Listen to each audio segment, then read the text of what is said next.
하나님 말씀 히브리서 5장 11절부터 6장 20절까지 보겠습니다.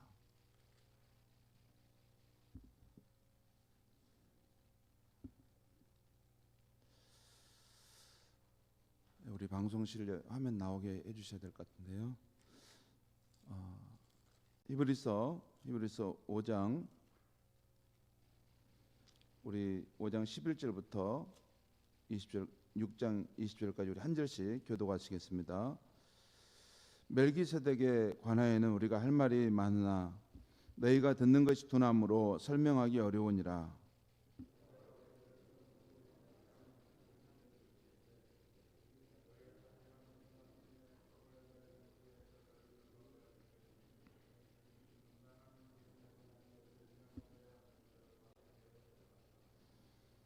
이는 젖을 먹는다마다 어린아이니 의의 말씀을 경험하지 못한 자요,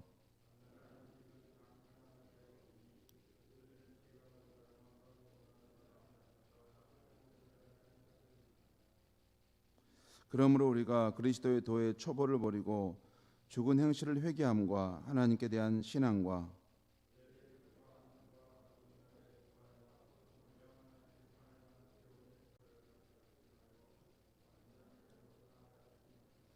하나님께서 허락하시면 우리가 이것을 하리라.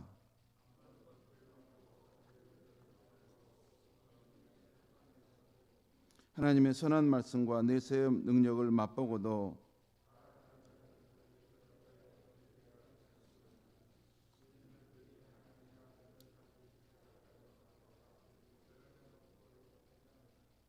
땅이 그 위에 자주 내리는 비를 흡수하여 밭 가는 자들이 쓰기에 합당한 채소를 내면 하나님께 복을 받고,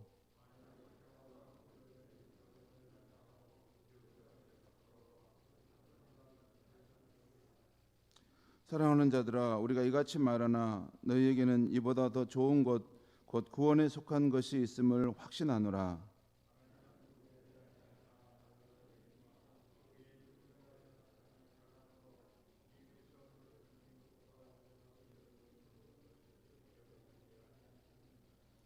우리가 간절히 원하는 것은 너희 각 사람이 동일한 부지런함을 나타내어 끝까지 소망의 풍성함에 이르러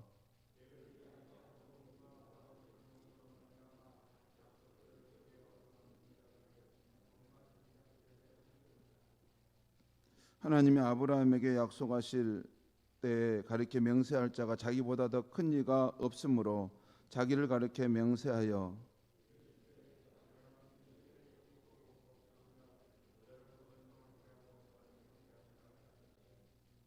그가 이같이 오래 참아 약속을 받았느니라.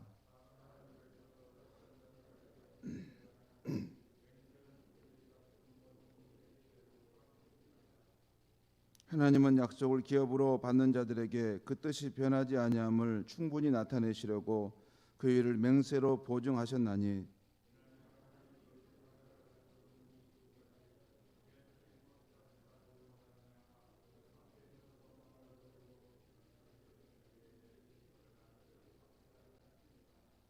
우리가 이 소망을 가지고 있는 것은 영혼의 닷과 같아서 튼튼하고 견고하여 휴장 안에 들어가나니,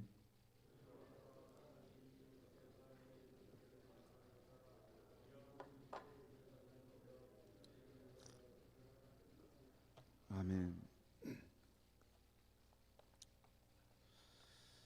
오늘 말씀도 아주 귀중한 말씀입니다. 우리가 이 말씀을 깊이 생각하고 또 우리 자신을 비춰봐야 되는 너무 중요한 말씀인데요. 오늘 말씀의 제목은 우리의 소망은 영혼의 닷과 같으니랍니다. 우리의 소망은 영혼의 닷과 같다. 우리의 소망이 영혼의 닷과 같다.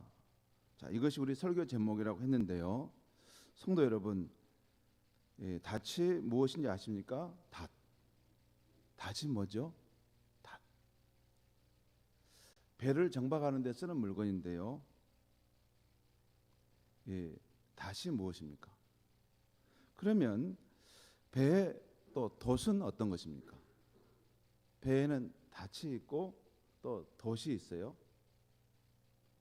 여러분 이게 아리송하신 것 같아서 한번 그림을 제가 준비했습니다. 우리 방송실 준비해 주세요.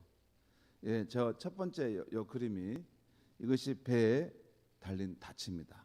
닻. 그리고 저건 이제 이 바다에 이게 배가 정박하기 위해서 흔들리지 않도록 물속에다 이렇게 깊이 던지는 것이죠. 자, 또 다른 그림 한번 보여주세요. 저기에 보면 하얀 이 천으로 막 배 위에 서 있는 거 있죠. 저것을 돛이라고 말합니다. 돛. 배 기둥에 저게 원래는 이게 접어져 있다가 바람이 불면 저 돛을 쫙 펴니다. 그래서 저 돛이 바람을 이렇게 활용해서 앞으로 나아가게 되는 것이죠. 배에는 닻이 있고 돛이 있다는 것입니다. 이걸 신앙적으로 보면 이 배에 이렇게 서 있는 이 돛은 이렇게 참 날개를 펴고 있는 돛은 마치 믿음의 돛과 같아요. 믿음의 돛. 그러니까 바람이 불 때 저 돛을 펴서 배가 쫙 간다는 거죠. 그에 반해서 배의 닷, 땅에다 바다에다 깊이 이게 던져서 흔들리지 않도록 정박하는 것은 우리의 영적 삶에서 보면 소망의 닷과 같아요. 믿음의 돛을 펴서 이렇게 쫙 나가는 것, 또 요동치는 그런 풍랑이 일 때는 소망의 닻을 내려서 흔들리지 않도록 지키는 것, 이게 영적인 삶에 중요한 것이죠. 그런데 오늘 히브리서 기자는 우리 크리스찬의 소망은 영혼의 닷과 같이 튼튼하고 견고하다는 것입니다. 우리의 소망이 영혼의 닷과 같다, 그 말씀은 무슨 의미냐면 그 흔들리는 그 배를 지키는데 그 닷이 쫙 밑에 땅에 뿌리 박고 있기 때문에 튼튼하고 견고하다는, 흔들리지 않고, 바로 우리 소망이 그렇다는 것입니다. 다시 말해 크리스찬이 가진 소망은 우리 인생의 배가 세상이라는 바다를 항해해 가다가 거친 바람과 파도를 만났을 때 우리 외연의 배는 흔들릴 수 있지만 그 영혼은 결코 표류하지 않도록 천국에 던져진 닷과 같다는 것이에요. 여러분, 일반적인 배의 닷과 영적인 닷은 다릅니다. 일반적인 배의 닷은 깊은 바다 속에 던져져서 흔들리는 상황에서 배가 이렇게 정박할 수 있도록 세워주는 거죠. 그런데 우리 영혼의 닷은 저 위로 하늘에 던져진 닷인 것입니다. 하늘로 던져진 닷이에요. 이게 신실한 크리스찬들을 보면 그 영혼의 닻을 이 하늘 천국에 뿌리 밟고 살아가는 성도들이 많습니다. 저는 그런 분들을 봤어요. 그분들은 항상 인생에 가는 방향이 있어요. 세상에 어떤 풍랑과 어려움이 와도 그 분명한 그 영혼의 닻을 천국에 두고 있기 때문에 흔들림이 없습니다. 저는 실제 그러신 분들을 보고 살았고 또 그런 분들과 함께 신앙생활을 했던 것이 저는 너무 감사하고 너무 고마운 거예요. 여러분, 세상 살다 보면 우리 인생의 배가 갈 때 얼마나 많이 흔들립니까? 세상에 이런 여러 가지 유행이나 또 세상의 풍조나 또 사람들이 막 이리저리 쏠리면서 막 이렇게 흩어지는 것이 보이지 않습니까? 이해관계를 따라서 오고 가고 막 하는 게 보이지 않습니까? 그런데 그런 세상의 풍조나 상황에 흔들리지 않냐고 그 영혼의 닻을 그 천국의 하늘로 분명하게 던져서 뿌리 내리고 있어서 잠깐 그 인생이 흔들릴 때는 있지만, 시련을 겪을 때는 있지만 그 영혼은 결코 흔들리지 않는 거예요. 그 영혼은 깊이 보이지 않는 그 천국에 닷을 내리고 있기 때문에 그는 가고 있는 것입니다. 오늘 아침은 지금 그 말씀을 제가 드리려고 하는 것입니다. 히브리서를 읽을 때 여러분, 히브리서 저자가 예수님을 어떤 분으로 소개하는가를 눈여겨보는 것이 중요합니다. 여러분, 히브리서 읽을 때 그냥 막 읽은 것보다는 히브리서 저자가 예수님을 어떤 분으로 소개하고 있는가를 눈여겨보면서 읽으면 전체 구조가 딱 들어오고, 아, 이분이 이 말씀을 하려고 하는구나 하는 게 보여요.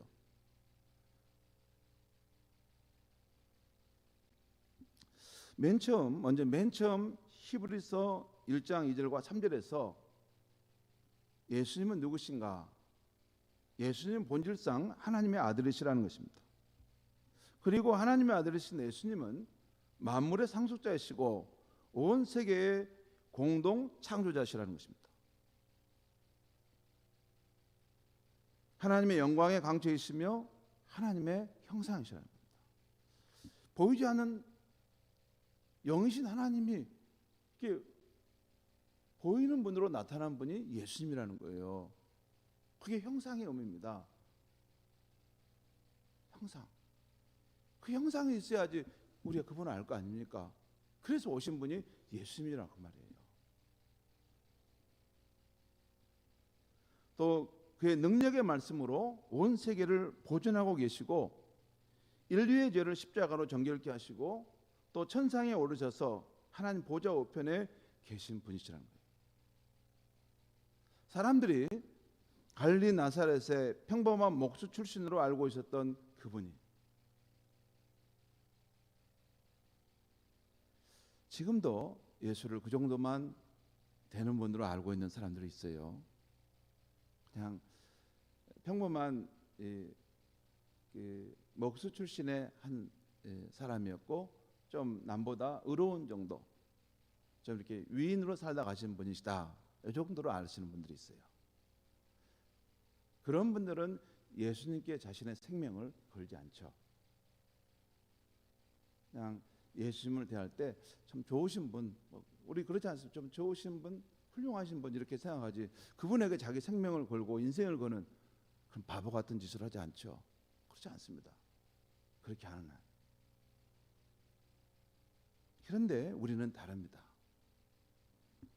갈릴리 나사렛의 평범한 목수 출신으로 살다 가신 그분이 사실은 이렇게 위대한 하나님의 아들이시라는 것입니다. 그래서 예수님이 우리의 구원자이신 것입니다. 하나님의 아들이시기 때문에 우리를 능히 구원하실 수 있고 우리를 어떤 환난과 시련에서도 우리를 이기게 할 수 있는 것입니다. 여러분, 예수님이 누구신가를 잘 아는가? 이것이 중요해요. 히브리서 저자가 이것을 명확하게 첫 번째 출발점에서 설명하고 있습니다. 그러면서 히브리서 1장과 2장에 보면 이 예수님은 천사보다 뛰어나신 분이라는 것입니다. 1장과 2장에 보면 천사라는 표현이 여러 번 나옵니다. 한 5-6번 나옵니다. 그리고 또 히브리서 3장 4장에서 보면 예수님은 모세보다 여호수아보다 뛰어나신 분이시다. 예수님 천사보다 뛰어나시고 모세보다 여호수아보다 뛰어나시다. 모세보다 뛰어나신 것은 예수님 그의 아들로서 그 집을 위해서 봉사하신 분이시고, 또한 여호수아보다 뛰어나신 것은 여호수아는 그 백성을 가나안 땅으로 인도해 갔지만 진정한 안식을 주지 못했다는 거예요. 근데 새로운 여호수아이신 예수님은 우리 인류에게 진정한 하나님의 안식을 가져다 주신 분이라는 거예요. 자, 그러면서 히브리서 저자는 또 히브리서 2장 17절, 또 3장 1절, 또 4장 14절에서 부분적으로 히브리서의 중심 주제인 예수님은 우리를 위한 뛰어난 대제사장 되신 분임을 말씀하고 있어요. 여러분, 잠깐 제가 다시 또 말씀 정리합니다. 히브리서 저자는 예수님이 누구신가를 말씀하는데 맨 먼저 문을 쫙 열자마자 이분은 하나님의 아들이시면서 만물의 상속자이시고 원세계 창조자시고 그 능력으로 모든 만물을 붙드시고 계신 분이시다. 이렇게 한 다음에 1장과 2장에서 그분은 천사보다 더 뛰어나신 분이고 3장과 4장에서 모세나 여호수아보다 더 뛰어나신 분이시다라고 이렇게 말씀하세요. 그러면서 동시에 이 2장, 3장, 4장 오면서 히브리서의 중심 주제인 예수님은 뛰어난 대제사장 되신다는 것을 간헐적으로 말하고 있었던 것입니다. 원래 이것이 가장 중심적으로 히브리서 저자가 그 회중들에게 말씀하고자 하는 내용이었어요. 곧 그분은 하나님의 아들이시지만 범사의 우리와 같이 되신 분이시다. 그분은 자기를 세우신 성부 하나님 앞에 신실하신 분이시다. 또한 그분은 육체로 계실 때에 우리와 같이 연약함에 휩싸여 지내신 분으로 우리의 연약함을 능히 용납하시고 동정하실 수 있는 분이시다. 여러분, 이게 중요해요. 예수님께서 우리와 똑같은 육신을 입고 특별히 가난한 삶의 환경 속에서 사람들의 그런 반대와 또 멸시와 또 그런 거절감 속에서 예수님이 살다 가셨는데 일부러 그런 것이 아니에요. 세상은 진리에 속하지 않기 때문에 예수님이 진리를 말할 때 거부했던 것이죠. 아무튼 결과적으로 예수님은 육체를 가진 우리 인간이 겪을 수 있는 모든 고통과 아픔과 슬픔과 어려움들을 겪으신 것이죠. 그렇기 때문에 연약한 우리를 능히 용납하시고 동정할 수 있다는 거예요. 용납하다는 표현이 여러분 5장 2절에 나와요.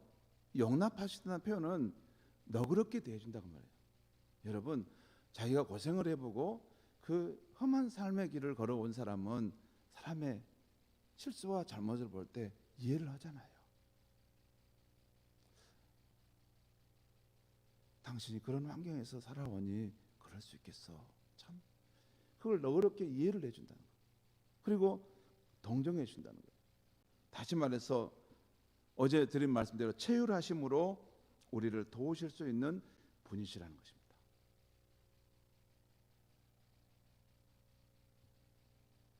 그러므로 우리는 승천하신 이 우리의 큰 대제사장 되신 예수님을 의지하여 은혜의 보좌 앞에 담대히 나아가자는 것입니다. 그래서 그분이 주시는 긍휼하심을 받고 때를 따라 돕는 은혜의 도움을 받자는 것입니다. 여기까지가 우리가 앞에서 살펴본 히브리서의 내용입니다. 여러분 그렇죠? 여기까지가 내용이에요. 하나님의 안식에 대한 주제는 새벽 예배 안 다뤘지만 제가 지난 주일에 다뤘습니다. 예수 그리스도 안에 있는 사람은 이 땅에서부터 그 영혼의 안식함이 있다는 거예요. 부분적으로 그걸 경험하고 산다는 거죠. 그리고 우리가 죽어서 주님 앞에 갈 때 그때는 하나님의 온전한 안식에 참여하게 된다. 그 말씀을 제가 드렸죠. 자, 여기까지가 우리가 살펴본 히브리서의 말씀의 내용인데요. 그리고 히브리서 저자는 히브리서 5장부터는 앞에서 부분적으로 다룬 것과는 달리 이제 본격적으로 예수님이 어떻게 우리들의 뛰어난 대제사장이신가를 설명해 가십니다. 히브리서 5장부터 5장, 6장, 7장, 8장, 9장까지 거의 6장까지죠. 5, 6, 7, 8, 9, 10 그러죠. 6장 이상을 6장 가까이를 예수님은 어떻게 뛰어난 우리의 제사장이신가 하는 걸 설명해 가요. 예수님은 아론의 제사장직과 어떻게 다른가? 또 예수님은 멜기세덱의 경우와는 어떻게 닮았는가? 또 예수님은 어떻게 옛 언약이 아닌 새 언약의 중보적 대제사장인가를 이 주제와 관련해서 깊이 설명하십니다. 여러분, 옛 언약이 있고 새 언약이 있어요. 성도 여러분, 이게 우리 잘 알지 모를 수 있기 때문에 제가 설명했는데 우리 성경이 있죠. 잠깐 저를 보시죠. 이 성경을 보면 이게 지금 이게 옛 언약과 새 언약이 함께 담겨 있어요. 옛 언약에 대한 기록이 뭘까요? 그게 구약 성경입니다. 새 언약에 대한 기록이 뭘까요? 신약 성경이에요. 왜 이것을 구약 또는 신약 성경이라고 했을까요? 이게 언약을 말한 겁니다. 옛 언약에 대한 관련된 사건들, 사람들에 대한 이야기가 구약 성경. 또 새 언약, 신약과 관련된 그런 예수님과 그와 관련된 사람들에 대한 이야기가 신약 성경의 기록입니다. 이 부분은 제가 다음 주에 아마 다루게 될 것 같은데 그렇게 해서 말씀해 가겠습니다. 예수님은 아무튼 옛 언약이 아닌 새 언약의 중보적 대제사장이라는 거예요. 중보자라는 것도 이런 분야, 하나님과 인간 사이를 아주 이게 화목하도록 그 사이를 가교 역할을 잘 하시는 분을 중보자라고 하거든요. 근데 예수님은 대제사장으로 그런 하나님과 우리 인간 사이를 이렇게 잘 다리 놓는, 그래서 우리 인간이 살 수 있는 길을 열어놓으신 그런 중보적 대제사장이라는 겁니다. 이런 부분들은 또 다음에 제가 다루도록 하겠습니다. 자, 그런데 이렇게 5장에서 10장까지 해서 이렇게 예수님은 우리들의 뛰어난 대제사장이라는 이 주제를 따라 설명해 가는데, 오늘 우리가 살펴보게 될 5장 11절에서 6장 3절에서는 5장 11절에서 6장 20절에서는 잠깐 이 주제 밖으로 벗어나는 상황이 나옵니다. 지금 오늘은 이 벗어난 상황을 지금 이야기하고 있어요. 어제 아침에 보았던 마지막 절인 5장 10절과 또 오늘 새로 시작되는 5장 11절 말씀을 한번 보겠습니다. 우리 한번 같이 본문 보겠습니다. 5장 10절에 이런 말씀 있죠. 하나님께 멜기세덱의 반차를 따른 대제사장이라 칭하심을 받았느니라. 누가 그랬다 그 말일까요? 예수께서. 그 앞에 보면 7절에서 보면 그가 육체에 계실 때 자기를 죽음에서 구원하실 이에게 통곡과 눈물로 기도하셨다는 것, 또 그가 아들이시지만 그 고난을 받으심으로 순종함을 나타내셨다는 것, 그러므로 인해서 그 예수님은 하나님께 멜기세덱의 반차를 따른 대제사장이라 칭함을 받게 되었다는 것이에요. 물론 우리의 영원한 구원이 되시고 또 이런 멜기세덱의 그런 이름을 갖는 대제사장의 칭함을 받게 됐다는 거죠. 자, 그 다음에 11절 말씀을 한번 읽겠습니다. 여러분 같이 읽겠습니다. 시작. 멜기세덱에 관하여는 우리가 할 말이 많으나 너희가 듣는 것이 둔함으로 설명하기 어려우니라. 여기 보면 우리 히브리서 저자의 그 엉거주춤한 그런 상황이 나와요. 모습이 나오는데, 여기 보면 히브리서 저자가 예수님의 이 멜기세덱의 반차를 따른 대제사장이라고 하면서 이제 5장에서 새롭게 등장한 이 멜기세덱은 이제 5장에서 처음 등장했어요. 두 번. 5장에서 어디에 나오냐면 5장 보면 거기 보면 5장 6절에 보면 너가 영원히 멜기세덱의 반차를 따르는 제사장이라 하는 멜기세덱이라는 말이 나오고, 또한 우리 10절에 하나님께 멜기세덱의 반차를 따른 제사장이라 칭함을 받았느니라. 이 멜기세덱이라는 말이 나왔어요. 이 새로운 언어가 나왔기 때문에 이게 무슨 말이지? 이게 의문을 갖게 될 수 있지 않겠습니까? 그래서 이 멜기세덱에 대한 말을 히브리서 저자가 이제 설명해 가려다가 잠깐 망설인 거예요. 잠깐 멈칫한 겁니다. 그 내용이 바로 11절 말씀이에요. 멜기세덱에 관하여는 우리가 할 말이 많으나 너희가 듣는 것이 둔함으로 설명하기 어려우니라.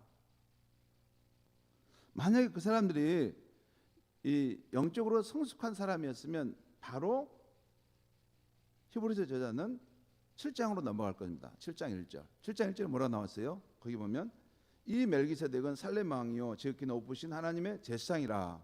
바로 이렇게 설명이 들어갔을 거예요. 그런데 오늘 히브리서 저자가 그 성도들을 볼 때 뭔가 이렇게 부족함을 느꼈어요. 그래서 여기 보면 여러분이 듣는 것이 둔함으로, 여기서 듣는 것이 둔하다는 것은 뭐 이게 청취하는 능력이 떨어진다 그 말이 아니고 말씀을 이해하는 그런 이해력이 둔하다는 거예요. 그러니까 영적으로 아직 잘하지 못해가지고 영적으로 지금 성장해서 건강한 이게 사람이 돼서 지금 이 말씀을 들어야 되는데 신앙생활한 지는 오래됐지만 영적으로 아직 어린 나이에 머물러 있다는 것입니다. 그래서 이 높은 수준의 말씀을 하면 이게 그 이해를 잘 못할 것 같다는 것입니다. 그래서 지금 히브리 저자는 잠깐 다른 이야기를 하고 가겠다는 것입니다. 그 내용이 오늘 아침 우리가 살펴보는 내용입니다. 오늘 아침 내용의 흐름을 간단히 보면 이렇습니다. 먼저 5장 거기 12절부터 6장 3절까지 내용은 여러분이 신앙생활의 연수가 오래되었기 때문에 마땅히 선생이 되어야 하는데 여러분은 아직 단단한 영적 음식을 먹지 못하고 젖을 먹고 있습니다 라는 말이에요. 그러면서 우리는 그리스도의 도의 초보를 버리고 더 온전한 대로 나아가야 할 것입니다 라는 말씀하고 있어요. 그것이 여기 나오죠. 6장 1절하고 3절에 6장 1절하고 2절에 나오죠. 그러므로 우리가 그리스도의 도의 초보를 버리고 그 다음에 2절 끝에 보면 나오죠. 완전한 대로 나아갈지니라. 그러니까 우리가 어떤 신앙의 첩보에서 벗어나서 더 온전한 장성한 사람으로 나아가야 되지 않겠는가라는 것입니다.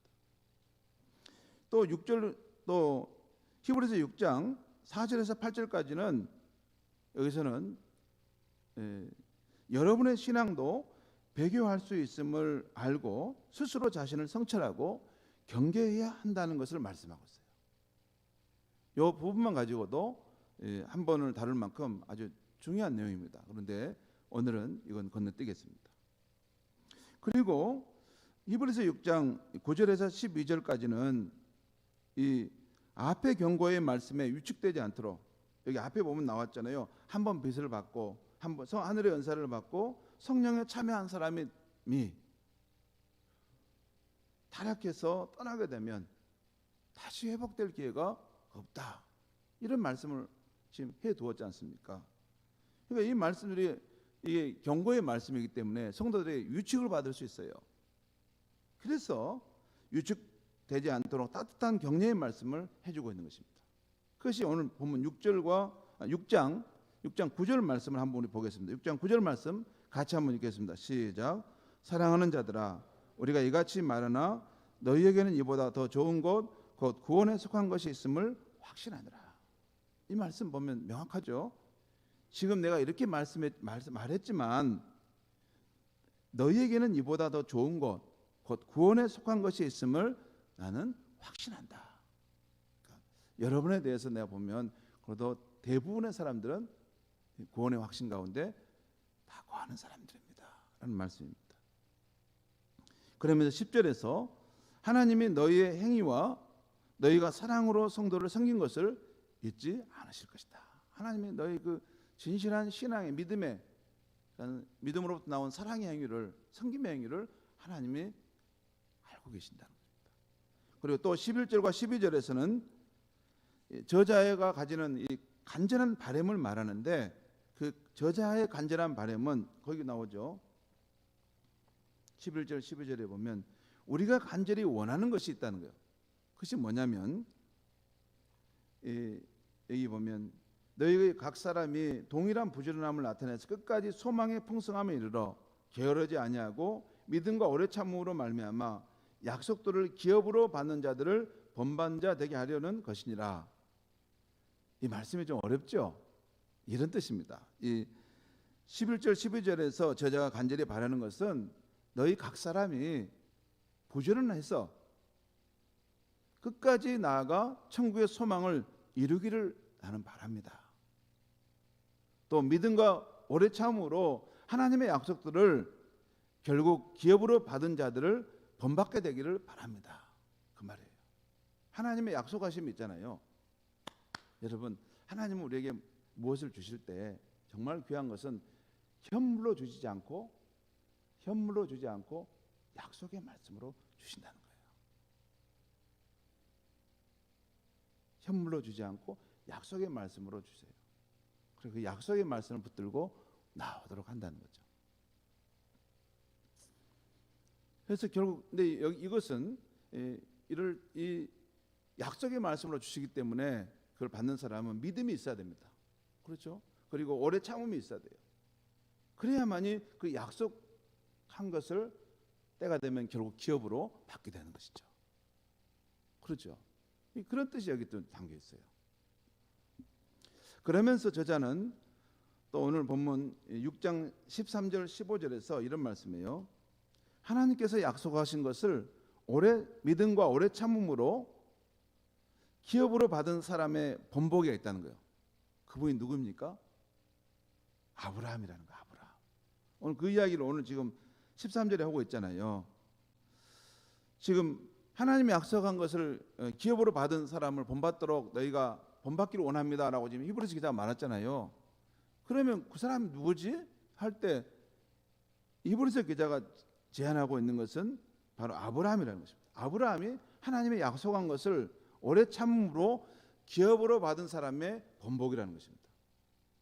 아브라함은 우리의 믿음의 본보기도 되지만 하나님의 약속을 오래 참음으로 그걸 물려받은 그런 본보기도 된다는 것이죠. 그런데 여러분 여기서 중요한 것은 하나님께서는 아브라함과 약속하실 때 약속만이 아니라 맹세까지 해주셨다는 것입니다. 그것이 오늘 본문 13절 14절에 나와 있어요. 제가 읽겠습니다. 하나님이 아브라함에게 약속하실 때에 가르쳐 맹세할 자가 자기보다 더 큰 이가 없으므로 자기를 가르쳐 맹세하여 이르시되, 하나님이 자기를 가르쳐 맹세했다는 것이죠. 이르시되 내가 반드시 너에게 복을 주고 복 주며 너를 번성하게 하고 번성하게 하리라 하셨더니, 여러분 이 말씀 속에 여기 보면 우리 히브리서 6장 14절 말씀 이르시되 내가 반드시 할 때 그 앞에 그 기억 위에 작게 써져 있는 거 혹시 있어요? 성도 여러분 그 써져 있는 분 손 들어 보시죠. 우리 그 히브리서 6장 14절에 이르시되 내가 반드시 할 때 그 내가 바로 이 왼쪽 상단에 작게 기억 써졌죠. 보인가요? 이거 보이시면 손 들어 보시죠. 예. 그게 기억은 뭘 말하냐면 이게 관조에 이게 원래 이 말씀이 구약이 어디서 나왔는가를 말하고 있는데, 여러분 제일 밑에 봐보세요. 밑에 보면 기억은 어디 나와요? 거기 창세기 22장 16절에 나온다는 거예요. 창세기 22장 16절은 무슨 내용인지 아세요? 아브라함이 그 독자 이삭을 하나님 말씀을 따라 이게 정말 순종하여 바치려고 하지 않습니까? 그때 하나님께서 아브라함아 그러지 마라. 그게 내 본뜻이 아니다 하면서 너가 정말 나를 경외하는 사람인 줄 내가 알았다 하면서 하나님께서 아브라함에게 다시 한번 그 축복에 대한 말씀을 주십니다. 그건 왜냐하면 여기는 그 내용이 이거예요. 내가 반드시 너에게 복을 주고 복 주고 너를 번성케 하고 번성케 할 것이다. 그런데 이때는 원래 이 약속은 여러분 창세기 12장에 2절 3절에 맨 처음 그를 부를 때 하나님이 아브라함에 약속하신 거예요. 근데 이 창세기 22장의 이 상황에서는 그 약속을 넘어서 맹세하여 이렇게 나와요. 맹세하여. 그러니까 하나님이 약속하셨는데 이번에는 맹세까지 해서 아브라함이 그것을 보증해 줬다는 것이죠. 굉장히 지금 독특한 해석의 방식입니다. 성도 여러분, 하나님은 자신이 하신 말씀에 참되시고 신실하신 분이십니다. 그러시기에 맹세하실 필요가 없으신 분입니다. 여러분 맹세는 누가 합니까? 누가 맹세를 해야 되는 겁니까? 자신이 한 말을 어길 가능성이 있는 어떤 존재가 그 말을 어기지 않겠다고 다시 한번 확실히 약속하는 것이 맹세 아닙니까? 그렇죠. 그러나 하나님은 그렇게 하실 필요가 없습니다. 하나님은 언제나 참되신 분이시고 자신이 하신 말씀을 능히 이루실 능력을 가지신 분이십니다. 그렇기 때문에 그저 말씀만 하셔도 됩니다.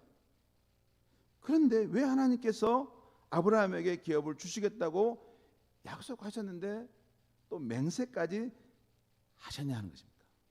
해 주셨냐 하는 겁니다. 왜 그랬을까요? 이 부분도 중요한데 여기에 대해서 히브리서 저자가 해석하는 것이 오늘 보면 17절에 나와 있습니다. 17절 말씀 우리 한번 같이 한번 읽겠습니다. 17절 말씀 시작. 하나님은 약속을 기업으로 받은 자들에게 그 뜻이 변하지 아니함을 충분히 나타내시려고 그 일을 맹세로 보증하셨나니. 여러분 여기 보세요. 하나님께서 어떻게 하셨냐면 약속을 기업으로 받은 자들에게, 여기서 자들에게 복수가 나오죠. 복수. 이 말은 아브라함뿐만 아니라 아브라함처럼 하나님의 약속을 기업으로 받은 사람들이 또 있다는 거예요. 저와 여러분이 그런 사람 아닙니까? 바로 우리 성도들에게 하나님의 그 뜻이 변치 아니함을 충분히 나타내시라고 그 일을 맹세로 보증하셨다는 거예요. 우리를 위해서, 우리를.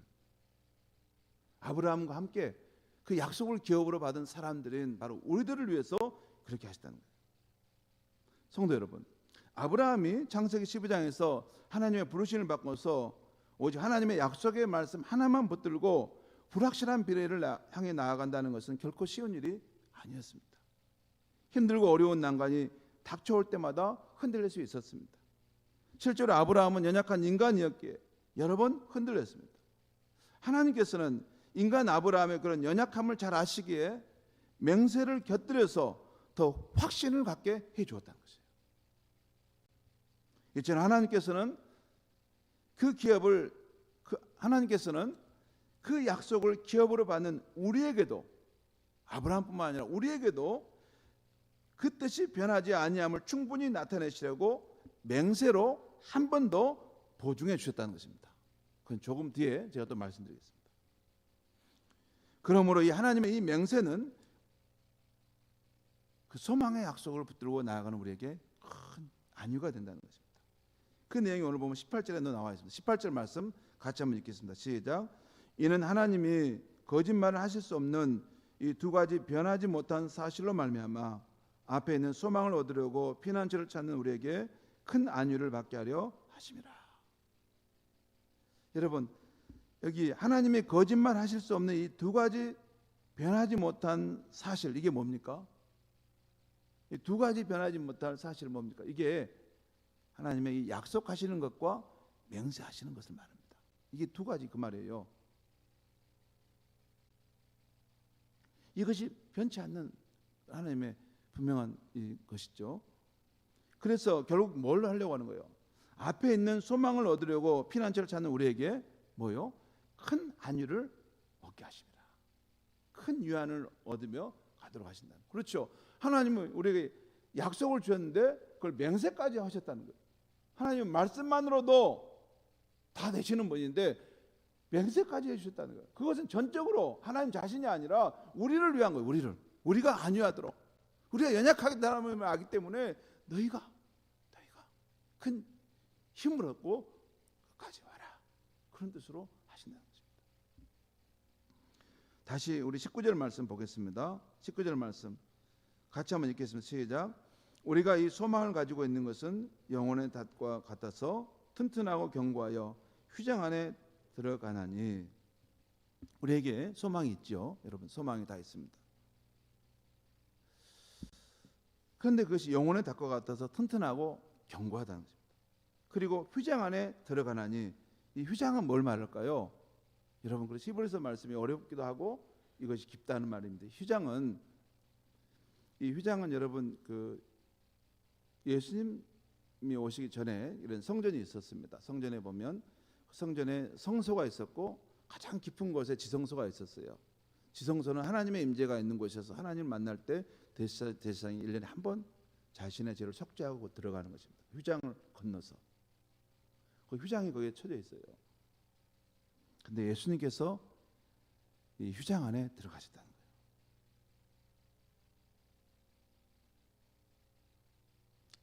여기서는 우리가 들어가는 것이 아니라, 예수님이 들어가는 것이 아니라 우리가, 예수를 믿는 우리도 이 휘장 안에 들어간다. 이때 말하는 이 휘장 안은 하늘의 지성소를 말합니다.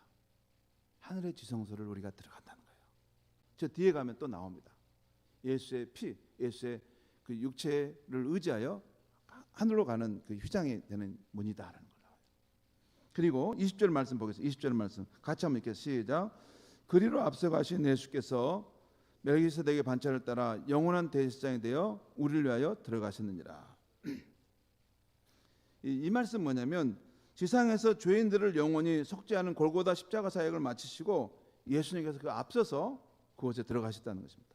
그래서 우리를 위하여 영원한 대제사장이 되셨다는 것이에요.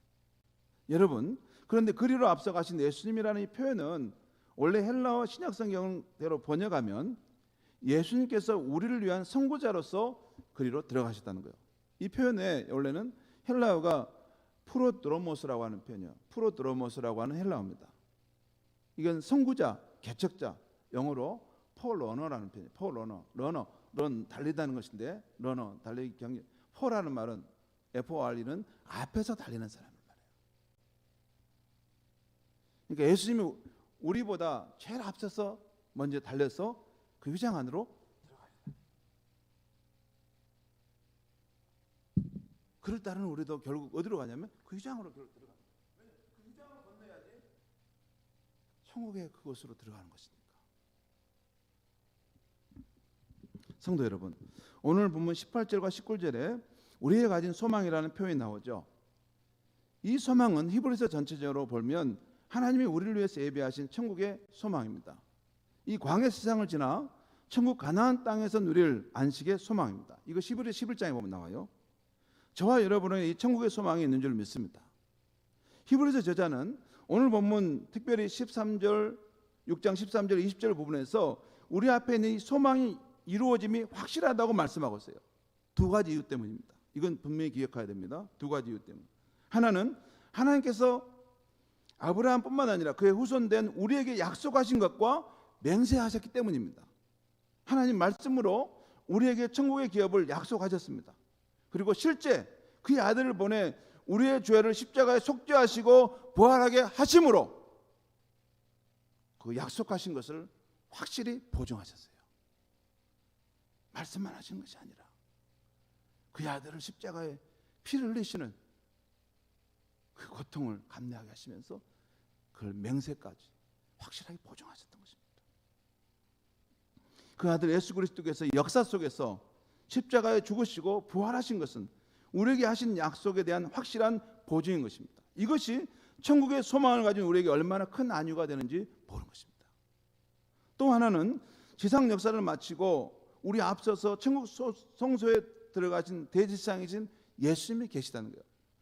우리 앞에 있는 소망이 확실한 이유는 두 가지예요. 하나님께서 약속하시고 맹세하셨다는 것, 특별히 예수님의 십자가 사건을 통해서 맹세하셨다는 거예요. 또 하나는 우리 앞서서 천국의 이 지성소로 예수님께서 먼저 들어가 계셨다는 거예요. 오늘 보면 19절 20절에 보면 우리 앞서서 예수님께서 그 지성소로 들어가셨다고 하고 있어요. 그리고 먼저 가신 이유는 왜 먼저 가셨습니까? 왜 먼저 가셨죠? 오늘 말씀 정확하게 말하는데 영원한 대제사장으로 우리를 위하여 들어가셨다는 거예요. 우리를 위해서. 여러분 요한복음 14장에 보면 예수님께서 십자가를 지시기 바로 전 최후의 만찬 때 제자들에게 이렇게 말씀하십니다. 내가 이제 먼저 가서 너희를 위하여 거처를 예비할 것이다. 그리고 그것이 준비되면 내가 너희를 다시 그로 영접할 것이다. 예수님이 왜 먼저 가셨습니까? 우리를 위하여 천국의 그 거처를 준비해 주시기 위함인 것입니다. 지금 우리 앞서서 천국 성소에 들어가신 예수님은 그 약속대로 자신을 믿는 성도들을 위해 천국의 거처를 준비해 주신 줄 믿습니다. 그리고 하나님의 보좌 우편에 멜기세덱의 반차를 따른 영원한 대제사장으로 우리가 그 소망의 경주를 완주하도록 기도하고 계신 줄 믿습니다. 이것이 성경의 증언입니다. 사랑하는 성도 여러분, 오늘은 성금요일입니다. 우리 예수님께서 골고다 언덕에서 우리를 구원하시기 위해 십자가에 못 박히시고 우리를 정결케 하시려고 그 옆구리에서 피와 물을 쏟으신 날입니다. 그 골고다에서 쏟으신 주님의 피와 물은 우리의 영혼을 살리는 생명의 생수입니다. 여러분, 우리 사랑하는 성도님들이 이 땅을 떠나 하늘나라로 부름받을 때 제가 찬송가 494장 만세 반석 열린이라는 찬송을 자주 부릅니다. 여러분, 이 찬송의 의미가 뭔지 아십니까? 광야 여정의 길을 갔던 그 이스라엘 백성들이 목이 말라 죽으려고 할 때 그 반석을 다 깨트려서 생수가 확 터져 나오면서 그 죽으려고 했던 백성들이 다 살 수 있게 됐던 것이에요. 그런데 신약시대 이것은 예수님께서 골고다 언덕에서 자신의 몸을 찢기시고 상하시면서 그 몸에서 물과 피가 쏟아져 나오면서 이것이 모든 죽어가는 영혼을 인류를 살리는 생명의 물이 되게 하셨다는 것입니다. 그것이 바로 만세 반석이 활짝 열린다. 이게 만세 반석이란 말은 이 반석이 한 세대만 아니라 오고 오는 영원한 세대, 모든 인류, 모든 사람, 그 모든 세대를 위한 반석이라는 것입니다. 거기서 생명의 물이 지금도 쏟아지고 있다는 것입니다. 그 골고다 언덕에서 그 예수님의 피와 물, 흘리신 피와 물은 모든 우리 인류를 생명을 살릴 수 있는 생명의 물이라는 것입니다. 그것을 우리가 먹고 마실 때 영원한 생명의 길로 가게 된다는 것입니다. 우리 찬송가 494장 만세 반석 열리니 그 찬송을 집에 가서 다시 한번 깊이 생각해 보시면 이 말씀이 깊이 마음에 와 닿습니다. 시간이 많이 가서 오늘은 제가 기도하고 마치도록 하겠습니다. 하나님 아버지, 오늘 이 아침에 우리가 가진 천국의 소망이 확실히 이루어질 수 있다는 것을 말씀으로 일깨워 주시니 감사합니다. 무엇보다도 하나님께서 아브라함의 뿐만 아니라 우리에게도 약속하시고 또 맹세하셨는데, 특별히 우리에게는 그의 아들을 보내서 골고다 언덕에서 그 아들의 몸에서 피와 물이 쏟아지게 하심으로, 그 생명의 물이 흘러가게 하심으로 우리를 죽음 가운데 살리심으로 그 약속을 보증하심을 일깨워 주시니 감사합니다. 또한 우리 예수님은 다시 부활하셔서 하늘 지성소에서 우리 앞서가셔서 그 소망을 붙들고 나아가는 우리를 위해서 기도하시고 우리를 위해서 격려하신다는 말씀을 듣게 하시니 감사합니다. 하나님, 이 좋으신 하나님과 이 귀하신 예수님을 우리가 평생 사랑하고 섬기고 그 주님과 함께 살다가 영원한 그 하나님의 안식에 들어가는 우리의 인생이 되게 하여 주시옵소서. 예수님의 이름으로 기도하옵나이다. 아멘.